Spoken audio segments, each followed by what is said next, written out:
Triple R తర్వాత రామ్ చరణ్ నటిస్తున్న game changer కోసం అభిమానులు ఎప్పటి నుంచో ఎదురు చూస్తున్నారు. రకరకాల కారణాల వల్ల ఈ చిత్రం అనుకున్న దానికంటే చాలా ఆలస్యమైంది. ఈ ఏడాది దీపావళికి ఈ చిత్రాన్ని రిలీజ్ చేయాలని చూస్తున్నట్లు వార్తలు వస్తున్న సంగతి తెలిసిందే. అయితే ఆలస్యం అయితే అయింది, కానీ ఈ సినిమా అంచనాలకు తగ్గట్లు ఉంది. రామ్ చరణ్ కు ఒక బ్లాక్ బస్టర్ సక్సెస్ అందిస్తే చాలని ఫ్యాన్స్ ఫీల్ అవుతున్నారు. కానీ దీనికంటే ముందు శంకర్ నుంచి వస్తున్న ఇండియన్ 2 అవుట్పుట్ చూస్తే మాత్రం చరణ్ అభిమానులకు టెన్షన్ తప్పట్లేదు. ఇండియన్ 2 కు సంబంధించి ఇంతకు ముందు వచ్చిన ప్రోమోలేవి అంత ఎక్సైటింగ్ అనిపించలేదు. లేటెస్ట్ గా రిలీజ్ అయిన ట్రైలర్ కు కూడా మిక్స్డ్ రెస్పాన్స్ వచ్చింది. ఇండియన్ మ్యాజిక్ ను ఇది రిపీట్ చేయగలదా అన్న సందేహాలు కలుగుతున్నాయి. ఇండియన్ 2 చూశాక శంకర్ పనితనం మీద ఒక అంచనాకు రావచ్చని ఎదురు చూస్తున్నారు.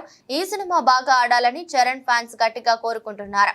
ట్రైలర్ ను మించి సినిమాలో చాలా విశేషాలు ఉంటాయని, శంకర్ ఇన్నేళ్లు కష్టపడి తీసిన సినిమా ప్రత్యేకంగానే ఉంటుందని, రిలీజ్ తర్వాత అందరి అభిప్రాయాలు మారుతాయని వాళ్ళు అభిప్రాయపడుతున్నారు.